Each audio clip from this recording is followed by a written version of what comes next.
Hello, everyone. This is Senior Pro Rick Witzkin, and this is Pickleball. Boy, oh boy, we got a lot to talk about today, don't we, Faves? We do. Very excited. But before we get into any of that, all of you watching and listening, please go follow, like, subscribe, share. I know we always wait till the end to do this, but we're doing it at the beginning because we want you to hear it. So you can do it. You can do it. All right. That was something. Okay. No, glad to be back in the studio with you, Rick, here in beautiful Indianapolis, Indiana at the wonderful Third Shot Pickleball. We just had our summer series mixed doubles tournament. Awesome turnout, great competition throughout the day. I got to play some mixed 4-0, which was pretty fun.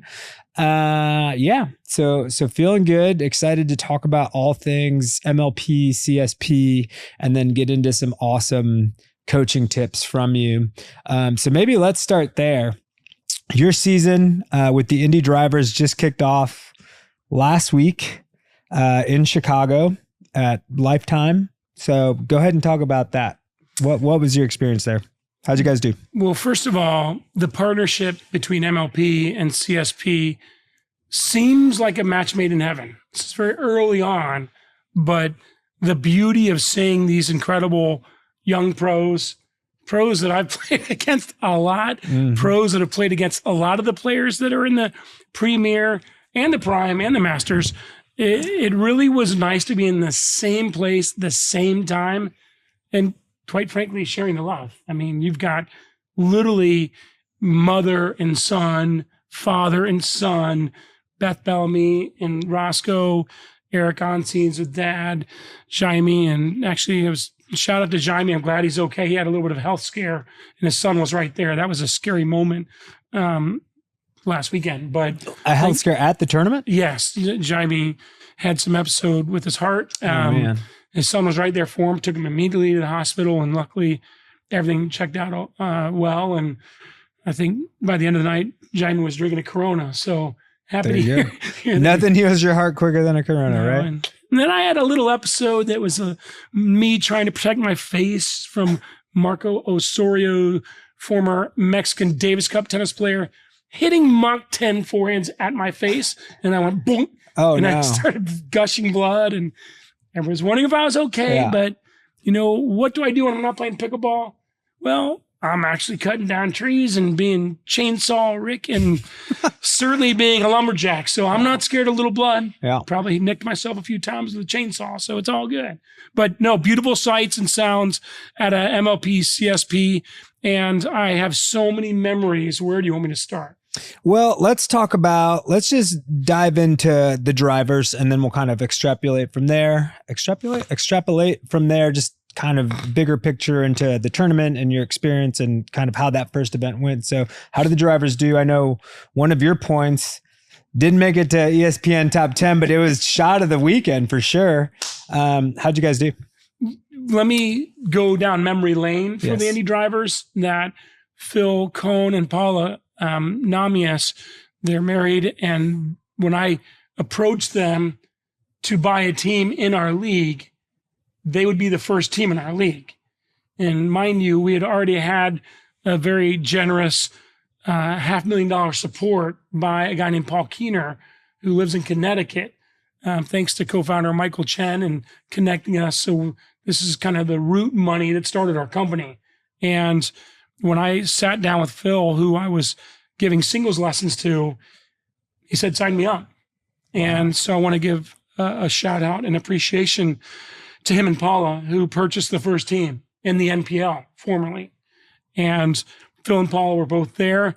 And I quote Paula, Rick, this was the most fun I've ever had watching a team and supporting the team of the Indy Drivers. Wow. So that encapsulates our weekend pretty well. And mind you, we've already won the whole championship, the Indy Drivers in first year. So the chemistry of a new team, you never know, A, personalities, B, gender doubles, C, mixed doubles. And we went 3-0-1, which means we beat 3 other cities. And then team battle against Suncoast Pelicans, we went to 6-6 So we had to go to a team breaker. We lost in a team breaker. And didn't we learn about our lineup and maybe we're going to do that differently in a team breaker? Yeah. But please know CSP's team breaker were MLP's dream breaker. Yeah. And are the rules for that the same where one team gets to choose the lineup or gets to see the lineup first or anything like that? No, it's very different. Basically, you have 12 players. So you have 6 lines and you can have 2 men, you can have 2 women, you can have a man and a woman. And you go 1, 2, 3, 4, 5, and 6. Your team 1 plays until somebody scores 2 points. Then they're out. Yeah. And then team 2 comes in from both sides.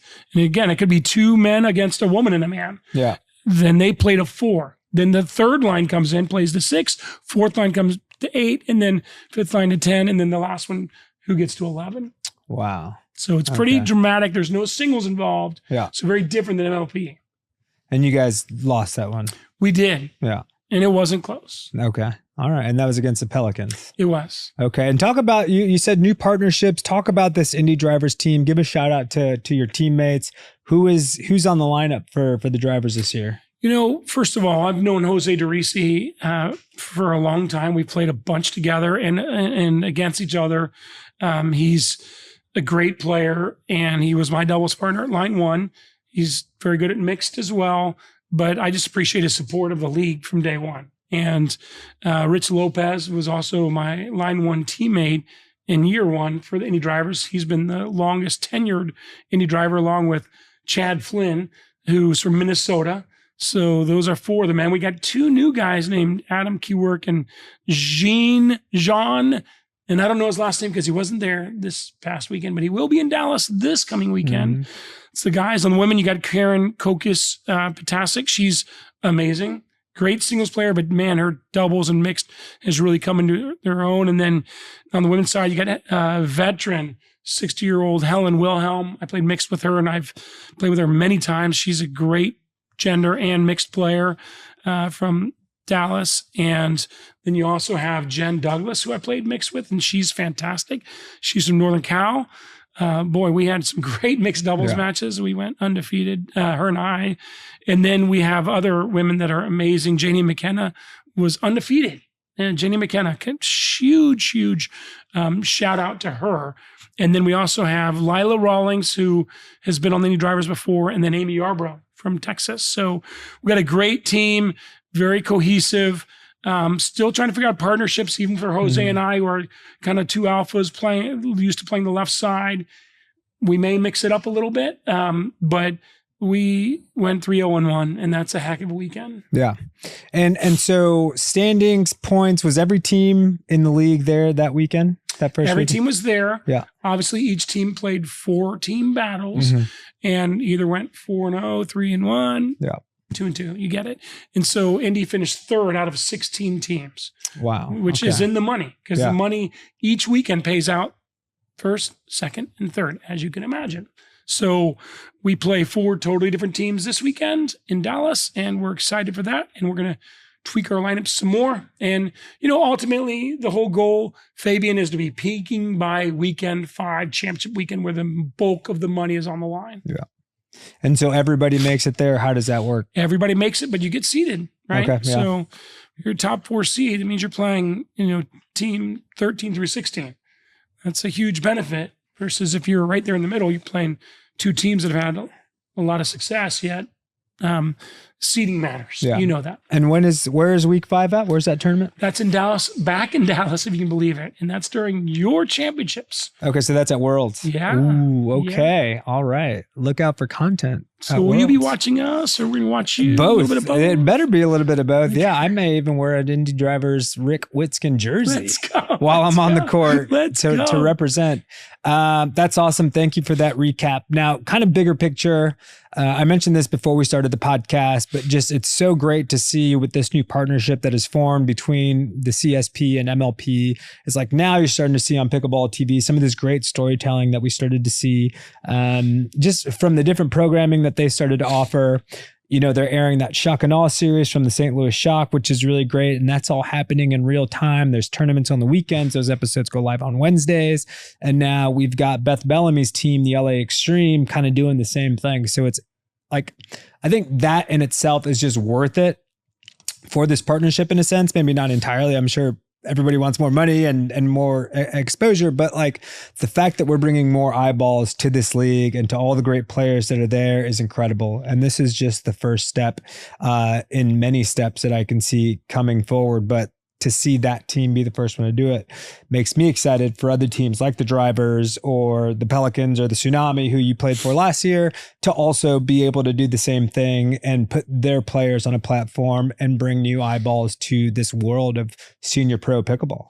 Yeah, the docuseries in LA is a really cool thing. And reality is this is one humongous family. And I think the outside pickleball world is seeing that. Mm-hmm. And you even think about my near and dear to my heart second favorite team is Seattle Tsunami.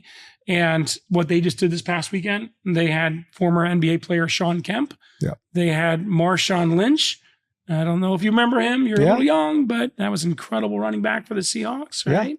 Yeah. What James and Stefan do there, the culture is in the bars getting higher and higher for all of these teams that own 40s, 50s, and 60s. And I just have to say, I was there for 5 days. And when I played only 2, that gave me a chance to go feel the vibe of these new 40-year-olds and 60-year-olds.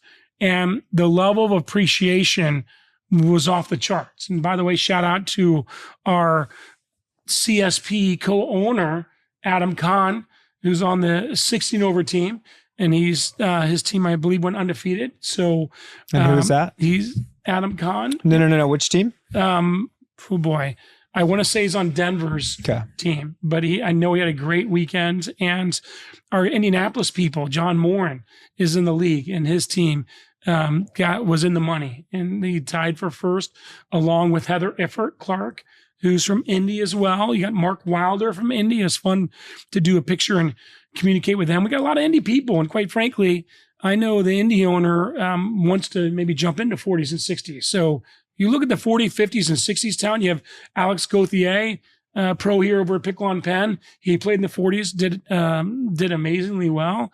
I'm excited for Melissa LeBlanc, who's in our Premier League. She's such a good player, improved a ton. Yeah. And then you got 40-year-old that plays on the Premier team as well from Indy.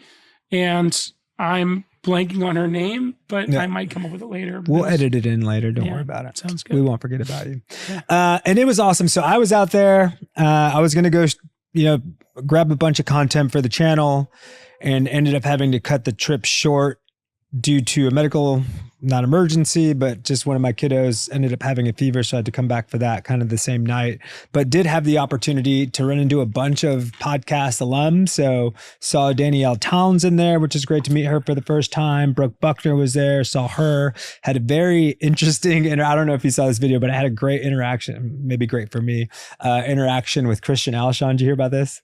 So me and Kevin were there. If you guys haven't seen it, I posted it on my Instagram story. So we're like outside. So at Lifetime, there's like a bunch of courts on the inside, and there's a bunch of like these practice courts on the outside. And so Kevin and I are walking to go watch some of the pros practice, because it's incredible how fast this game is moving when they're practicing. And so as we're walking, we see Christian Alshon. I've never met Christian Alshon. He's never met me. I look over at him, don't know what to say. Could have said anything. And I just look over and I'm like, hey, what's up, big dog? And he just kind of gives me this look like, what the hell are you talking about? Who are you? And I couldn't stop thinking about it for like the rest of the week. Like, why did I say that? They don't care. But anyway, so it was pretty funny. Not sure if he'll remember that, but hopefully we get him on the podcast one time and we can talk about it and reminisce. But anyway, so I had a great time watching you practice with your team. Unfortunately, didn't get to watch any of the actual games, but met a bunch. You introduced me to a ton of great people, which was awesome. Met a bunch of pros, but you then texted me and said, dude, we have a bunch of things coming down the pipeline. So you had the opportunity to kind of interact with a lot of people that have kind of been on the fringe of kind of getting on the show and have been maybe watching from peripheral. Well, you think about an owner of an MLP team who owns Paddletek. Shout out to the best paddle in the world. They own an MLP? Ron Zaslow owns the Chicago Slice, and he was there commentating my match. Really? My match. MLP owners commentating the senior pros, saying, there's some athletic ability here. Yeah. And is this the actual Paddletek owner, or is this the new conglomerate, like venture capital kind of piece? Yeah, he's the owner of venture capital. And okay. Cool. Shout out to his son, who I talked to at the MLP match. That was a beautiful conversation. It's a great family. Yeah. But to think about the number of players that are playing the MLP that came over, because you basically had the MLP side and then you had the CSP side. Yeah. And so many players came over to watch us. You got to realize these are relationships that have evolved. I mean, how long have I known Tyson McGuffin and Jay DeVilliers? I mean, Jay played in the Indy Open that Bridge and I ran. I beat Jay in doubles with Althoff. We kind of reminisced about that match a little bit at dinner, but specifically hearing Chris Hayworth say, Rick, I know you and Fabian and your show, and I watch it and I like it. It's pretty cool. Yeah. Like, who knows who watches our show? I know there's a lot of great content and great people, but he's coming on our show. I've known Callie Jo Smith for 12 years and never really talked to her. Mm-hmm. We stood and talked for an hour. And like, that's awesome. And then you have the no-brainers of Rachel Rohrbacher and Jackie Kawamoto, Indiana girls. I mean, I call Rachel an Indiana girl because she lived here for quite some time. We practiced, and now she's in Cincy. But then, John Lucian. Did you get to write? I did. I'm like, nice. Hey, man. And kind of like nice to put a face. Did you give him a Jolly Rancher? No, but, just knowing that I started him in a tennis or paddle racket sport is pretty cool. And he's so thankful. And then you talk about Rafa Hewitt and then Roscoe and Gabe Joseph. They're on the same team and they come in the stairwell. Roscoe took a picture of us. I mean, they're just so many good people. Yeah. And, when I think about Alex Strong and my conversation with her 3 years ago in New Jersey, she's like, Little Alex Strong that plays for the Flash? Yes. Yeah. She said, Rick, you gave me some advice in New Jersey 3 years ago. I said, well, how is that going? Because it's basically kind of like, how do you know when you belong and how do you prevail when you get to that Final Four and then the gold medal match? Yeah. And, while I've won my share, I've certainly lost my share too, but I'm so proud of her and how much she's grown as a player. And then you see Hannah Blatt, and she's super nice and getting a chance there, due to an injury. And certainly known Leah Jansen, didn't get to talk to her that much, but I got a nice hug from Brooke and Danielle. Like two girls that have been on our show, and that was a beautiful thing. So J-Dub, known him for a long time. It just, look, I could probably name 7 more people that I saw, but they care about what we're doing. And if you think about it, Fabian, you've got a son named Crew. And let's say at 6 years old, he's thinking, okay, I'm interested in tennis, pickleball, maybe other sports. But if I live in Indianapolis and grow up in Indianapolis, he started elementary school today. Holy smokes, I want to be a pro pickleball player. Mm-hmm. I want to be an MLP with an MLP team in Indy. And then I want to go into the 40s when I'm really older and become a prime player. And then when I get to Coach Witskin's age, the premier 50, and then you go master 60. I mean, I literally see team after team after team in the CSP branding with the MLP. That just happened down in Palm Beach. Yeah. It's going to happen in Utah. It's going to happen in Houston. It's going to happen in Phoenix. I think it'll happen in Indy. Now you got somewhere for kids to look to the future in every decade. Yeah.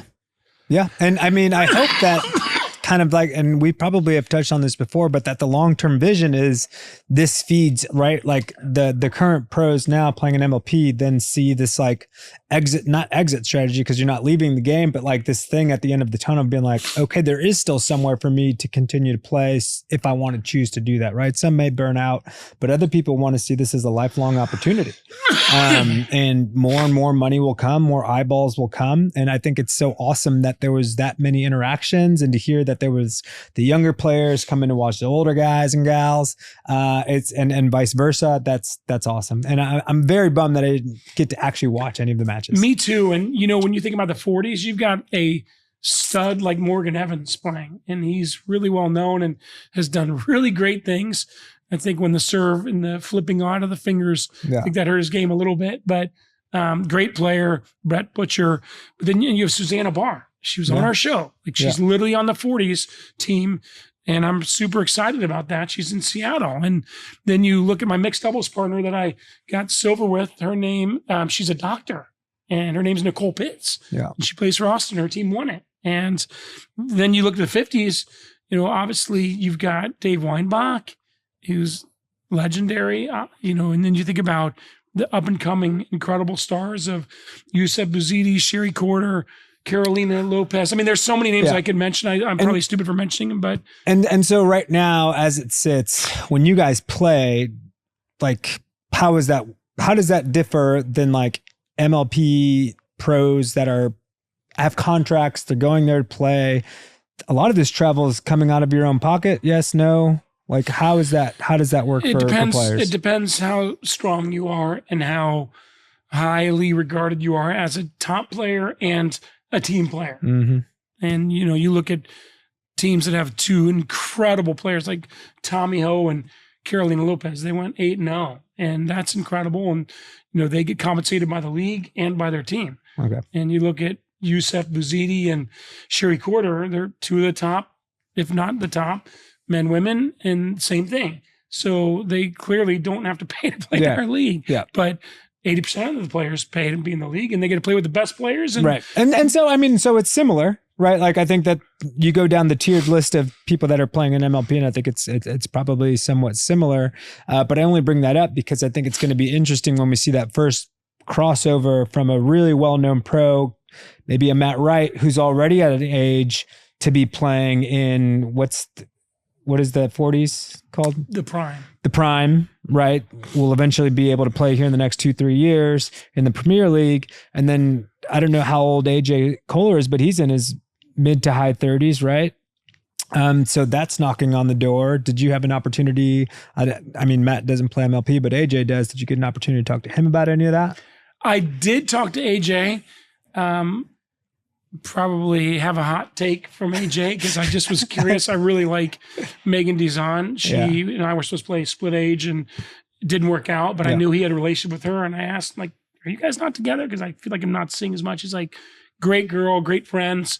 Just, marriage was the next step. So he's not quite her. I don't know, but it's such good people. I just was curious. But in regards to AJ, no, I would not talk to him about the next step of prime when he's fully still invested in MLP. Yeah. I think that would not be something I would ever do to somebody. Is that offensive? I don't know if it'd be offensive or not, but I just respect the people's here and now, not what tomorrow is. I got to Google how old he is. But I will tell you, I saw Irina there and I thought about talking to her about, hey, Susanna Barr, Morgan Evans, Irina Tereshchenko. Right. Like if you're not hustling to get, okay, so he's 37. All right. So I'm not that far off. I'm not offending anybody by saying it's on the horizon. No. But if you're not out there hustling, I mean, you're a co-owner, co-founder of this league. Like I'd be out there being like, get your ass over to our league, man. Like you've got a couple of years before that's available. But, I see what you're saying. Like you don't want to cut them short on their athletic ability and what they could be doing, kind of playing in MLP. I think AJ would be the perfect guy. That'd be a great team guy. But you got to realize playing in team professional pickleball is not for everybody. Mm-hmm. The older you get, the less money you're getting to show up on the weekends. Yeah. And so if it's only about money for you, I don't want you playing in our league. Yeah. Really, you shouldn't, because it's about being a team player. It's about loving the competition. It's about loving the people. Truthfully, it was a very difficult off season for Beth and I as co-founders and navigating a lot of hurdles.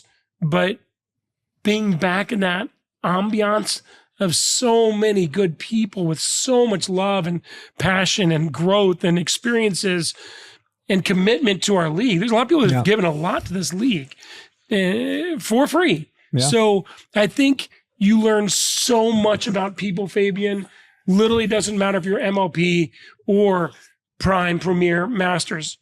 It'll tell you who you are as a player, as a GM, and as an owner. You get found out real quickly who you are to the core. Yeah. Yeah. Two more things that I want to touch on very, very quickly, not having to do with Chicago, but just this past weekend in Orlando, arguably I think, let us know in the comments, but consensus will say that the greatest MLP match of all time went down between the New Jersey Fives and the St. Louis Shocks on the final.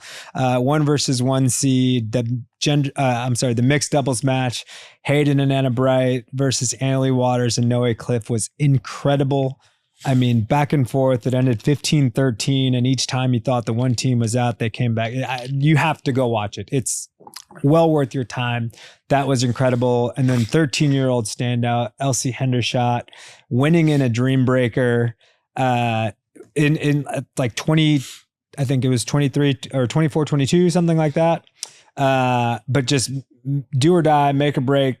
They lose, they go home. They don't get to make it to the playoffs. They win, they make it to the playoffs. And so much pressure on her shoulders to go out there against a very good Zoe Wow and gets it done for the Chicago Slice. So this past weekend was awesome. So MLP has been on fire. Did you catch any of it? I did catch a little bit of it. Yeah. I certainly enjoyed the clip of Hayden hitting a let court winner and going nuts and dancing. I don't know what that dance was, but I'm not going to try and imitate it. Oh, you got to put it in there next time you score a winner or a let court. Yeah, maybe. Just although bust it out. You know what? Being a co-founder, look. I sometimes can't even be myself on the court because I feel that the perceptions of misconceptions. People are generally really good people, but there's some few negative Nellies that would love to take something the wrong way. Yeah. I can't do it, unfortunately. I'd like to. Yeah, and I feel that. I played in a tournament that we hosted here just because we needed to have an additional team, and I think I felt the same way. Just as a tournament director, I'm like, I can't just be brash and like let it all out because it is, I guess it could be misconstrued. So, but I do want to say, in the CSP, the drama was unbelievable. Like you couldn't have scripted. Like the storylines of it all, or what? Yeah, like for instance, 2 expansion teams. You've got OKC, which is going to be Utah. Yeah. That team was playing against Detroit Disruptors, and they went the first match of their existence. Yeah. They go to 6-6 into a team breaker. Wow. And Detroit submits the lineup wrong. They screw it up, and they've got their line 3 players playing in the last couple positions, and nobody does that. And we're thinking, what in the world do they think they know? And they were up 10-3, and in come incredible players, Angela Simon and Blake Arant from the OKC team. 10-4, 10-5, 10-6, 10-7, 10-8, 10-9. You played 11 to win, right? Let court this way, let court that way. And my former Seattle Tsunami, Julie Heidman, hits a lob, comes on, and they win 11-9. Detroit beats. And it was the most epic. I was actually commentating that, and it was insanity. And then you have 2 owners playing. The owner of the OKC, Bryce Blanchard, good friend of mine, playing against Jeff McKnight from Columbus, another owner.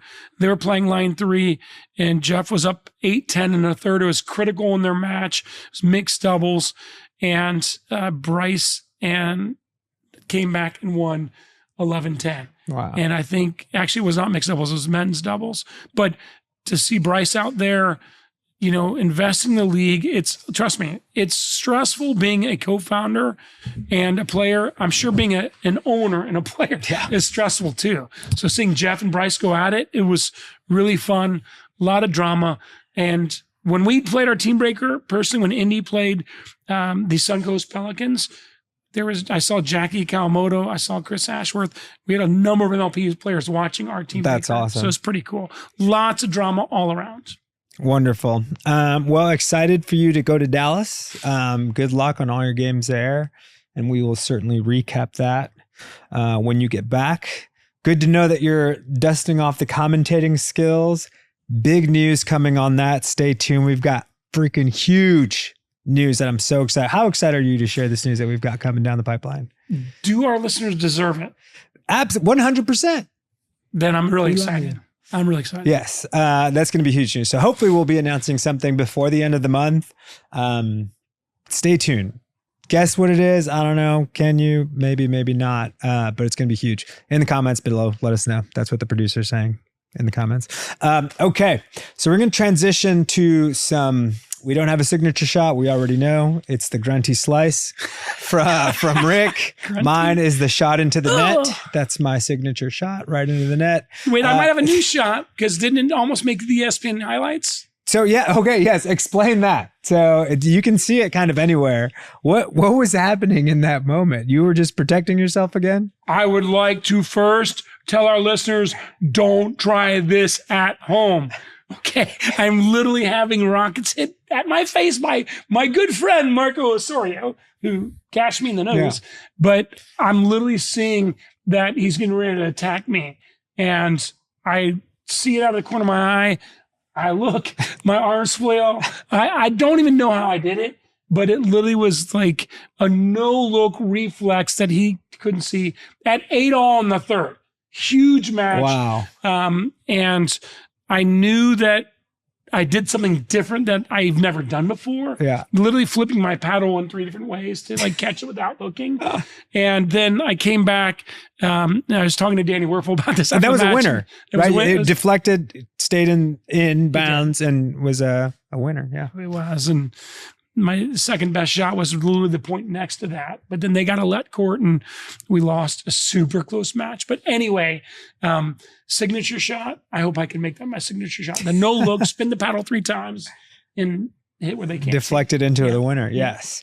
Okay. So I want to jump into some awesome tips here brought to you by Third Shot Pickleball. We are recording live from the lounge at Third Shot Pickleball in beautiful Indianapolis, Indiana, or Zionsville or Carmel, depending on who you are, what you like to say. We're here. So 2 things that I really want to dive into. The first and most importantly, so I was playing in a DUPR league last night, went 3-3. I really wish we would have come out a little bit more ahead, but one of the games in particular, I was just frustrated. My partner, Kevin, awesome player, has a very aggressive style. And I just felt like we missed such a great opportunity for him to really utilize his powerful drive to set us up for some shake and bakes. And we never did it. And by the time that we thought about it, that was over, it was over. So we couldn't go back and try to implement it. So just would love to hear your tips on 1, how to successfully execute the shake and bake between you and your partner. And then on the flip side of that, I got absolutely cooked. When I was on the right-hand side, I probably popped up 12 balls that they all put away and gave them exactly what they wanted. So just looking for any guidance on how to execute the shake and bake and then how to defend against it. I will preface this with saying I popped my calf at Nationals 2 years ago, and I was playing with Jaime Onsines, and I couldn't move. I ended up being relegated to the right side, and I will tell you that when I was serving, they were hitting me every ball, and we literally became a shake and bake, and I drove the heck out of it. And we were playing Weinbach and Mircha, and it was a great way to come back when I was walking wounded. And, the number one thing I would say is that when you drive, first of all, you need to let your partner know this is a good time to shake and bake and drive. Explain it real quick. Just, I'm sure everybody knows what it is, but for anybody listening, watching that doesn't, it's like, what the hell is shake and bake? Explain that first and then go into it. Essentially a shake and bake in my world means that there's an awareness that when you're at the kitchen area, your partner's going to drive, or maybe you're both back, maybe one's in the transition area. But bottom line is, there's going to be a drive by your partner, and then you fly in and cut across, maybe even do a little shake, and then you bake across the court to poach and pick off the ball. Yep. So I would say it's usually actually done in the formation of both back as a third shot tactic, where a guy flies in like Jaime and poaches across. But it can be employed when somebody's in the transition area or up a little closer. But I think the number one thing that needs to be you aware of is that and communicate with your partner that this is the goal, so they can cover behind you. And this is before the point even starts. Secondarily, I think the placement of that drive is huge. I would not be shaking and baking when somebody's driving the ball straight down the line, okay? Or even cross court so much, because down the line, that's really too far for you to get over for a poach. And if they go cross court, that gives them more time to read the drive and see you move. So the best drive is down the middle, right down the middle, and maybe taking a little something off, but still attacking. It gives your partner a real nice chance to kind of shake and bake. Now, sometimes you shake and you don't bake. Sometimes you shake and you stay. Sometimes you shake and you go. But in that match I was referencing, I hit every drive down the middle, low 90, 95%. And Jaime was poaching and crushing on everything's long body. And we literally won 5 points in a row off that. And I think you and Kevin could have too. Yeah. And I think that that's a great tip from Rick. And maybe this is well-known tribal knowledge already. I certainly didn't think about it in this way, but yes, absolutely down the middle, right? Like I think in my mind, I was like, oh, let me drive it cross court so that they have the opportunity to get it there. But I see what you're saying. That gives either down the line or on the angle there, cross court gives them too much to work with, right? Where the better opportunity is maybe confuse the two down the middle. And that really is maybe you catch somebody reaching. So you are getting the true pop-up. That's kind of like that meatball that you can just put away. And sometimes you have to fake, Fabian. I played my dear friend and former mixed doubles partner from last year, Seattle, Karabeth Lee. And I know she knows I poach a lot. Yeah. But there were multiple shakes, but no bakes where I'd do that right as she's hitting. And I stayed home, my two-hander, and was able to put that away because I know she thought I was going. So I think there is a little bit of cat and mouse that goes along with it, but you have to time it right. You have to, right before they hit is when you got to make that movement. And I think some people move too soon where higher level players can see that and they'll exploit you if you're moving too soon. Yeah. I just lost my train of thought on where I was going with that, but maybe just a little insight into how to know when to go in for the kill. Well, if you put it in a category of 3 things that you need to remember from this shake and bake experience from a pro. 1, make sure your drives are down the middle and low. If you need to take a little bit off it, take a little off it. 2, you need to make sure that you're moving right before the opponent volleys. So you know your partner's hitting that drive. Don't move immediately when that drive's past. You got to wait till they're getting ready to hit it. And then you shake. And number 3, make sure you're moving a little bit diagonal. I would not run, if I was up to the kitchen line, I wouldn't go straight to the kitchen line and move laterally. I'd stop a little sooner to then cut off the angle diagonally so you get more of your whole body behind that reflex volley rather than getting into a lateral situation where your body's moving to the side. That's when more errors happen on the volley. So you got 3 key points on the shake and bake. Yeah. And maybe somebody unathletic like myself, you run straight and then you can't stop yourself and you run directly into the kitchen after hitting out of the air. Well, I think you're athletic, but I do think with your new good looking haircut, you're more aerodynamic. So you got to put on the kind of the stoppers a little sooner. Yeah. Fast feet. This is what I was going to ask. Is that a strategy that you would run until they figured it out or it doesn't work anymore? Like you said, you ripped off maybe 5 points. Would you continue to run that until they show you that they can handle it? Absolutely. And I also think if you're losing points in a certain way, you've got to change it up. And, dropping the third, getting into the kitchen rally, and they keep, picking on somebody, or there's a weakness, between the forehand and the backhand of one, you or your partner, and you're losing 7% of the points. You're crazy if you don't start driving and shaking and baking to try and win as a serving team. Typically, the shake and bake is done by the serving team. Don't just drop to get into a losing scenario of 4 players in the kitchen. That's stupidity. Yeah. That's one thing that drives me nuts as a coach is not seeing players change their losing patterns. Right. And we talked about that before. We have. Yeah. 100%. And then you should listen to every show here because they all are building blocks. That's right. Even our producers are going to play better pickleball and they don't have to go on a court. They're already better. That's right. Through osmosis. And then if you're getting picked on and they're running that strategy against you, right? So you're the team that's getting baked. How do you, I used myself as an example yesterday. I just kept popping the ball back and giving them exactly what they wanted. So you recognize that it's happening. You can't stop yourself. What advice do you have to somebody like me or anybody listening that needs to do better?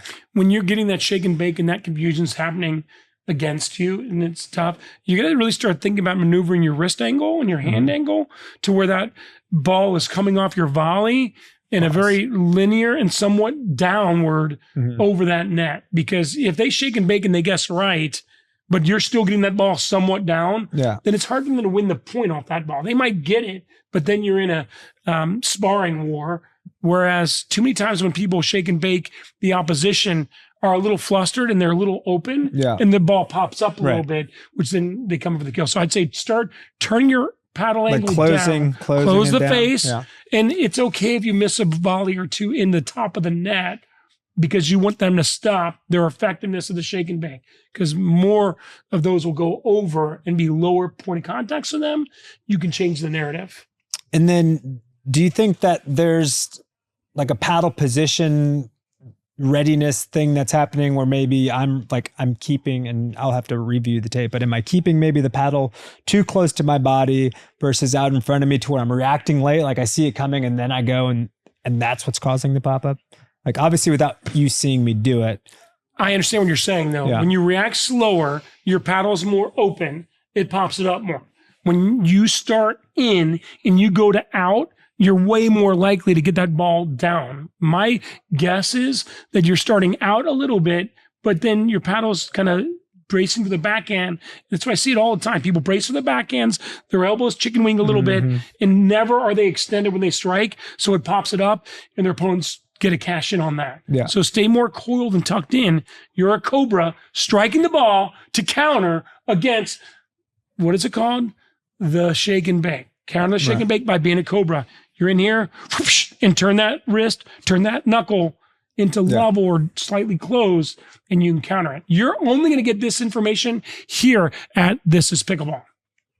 That's right. And our new sponsor, if you didn't guess, is Shake and Bake. No, it's not. Fuck, we've said it so many times. My gosh, they need to be paying us. All right. So one new segment that we started while you were off on summer break, teaching the next generation of tennis and pickleball players, is here for the gear. So one of the things that you always talk about is just always dressing the part. I made a video about this as well. Look good, feel good, play good, right? So coordinating maybe your outfit to your paddle, or the grip tape to your paddle, or your shoes, or whatever. So I know you've been holding on to your paddle very closely all day today. So my piece of gear that I want to talk about again is my Aereo Cyclone paddle. I absolutely love it. They've dropped a bunch of new hybrid shapes that I'm very excited to get, but I've really loved this cherry blossom colorway. This is the only paddle that I've been playing with recently, and I absolutely love it. So if you want to get one, here for the gear, this is my piece of gear that I highly recommend. Aereo Cyclone. Use my code Fabian10 to save 10%. I want you to know this is the Tempest Paddletek, and it is the Rick Witzkin Special Edition. Do they sell that on their website? I'm not sure, but I do know this, that if you're watching this show and you're not a member of Third Shot Pickleball, if you become a member here and you can let us know that you follow the show and you'll share it on your socials, I will send you this brand new. Has anybody ever used this paddle? Well, oh my God, the grid on this is crazy. No, and so this is actually, damn, it does say, look at that, Rick Witzkin Special Edition. That's dope. Goals. So and it's got the American flag on there. That's awesome. I will give that away free to somebody who A, shares it on their socials, and B, becomes a member of Third Shot here in Indy. I was gonna say, I thought you were a TKOC guy. I am a TKOC guy, but it's more models than one. And Paddletek's got a lot of great ones. I'm trying the honeycomb as we speak. Yeah. Are you honeyfoam? Sorry. Honeycomb, honeyfoam, honeydew, whatever. Do you have? Are you a guy that will switch paddle shapes rather between singles and doubles, or mixed doubles, kind of men's doubles? That's a good question. I don't think many people switch between doubles and mixed, but singles I would.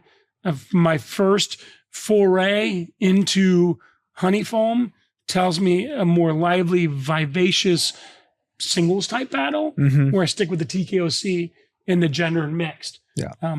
We'll see if that comes to fruition, but I miss my singles, and I am looking forward to having some individual tournaments in singles. So stay tuned.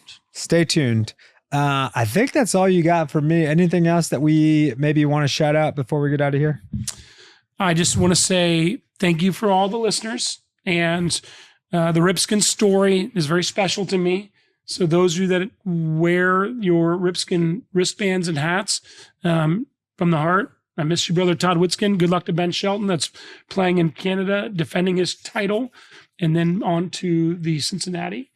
And are you going to go to that? I'm going to go to Cincinnati for sure. Can I come with you? You can come with me. Yes, you can. You and member Robbie Goad. All right. But I also wanted to just say that, I think the world is a better place when people are in it together and love and not hate. And I think the pickleball world is absolutely amazing at bringing great people together. So embrace it, love it, cherish it, and be part of it. Yes. That was awesome. Thank you. And thank you to all of you for listening. If you're still here, make sure you go follow, like, subscribe, and share at This Is Pickleball Podcast on all social media and on YouTube. Reminder, big, huge news. That was for you, Rick. Coming down the pipeline that we're very excited to share with all of you. And I think you'll all be excited once you actually find out what that is. And just a reminder, stay hydrated, everybody. We're out.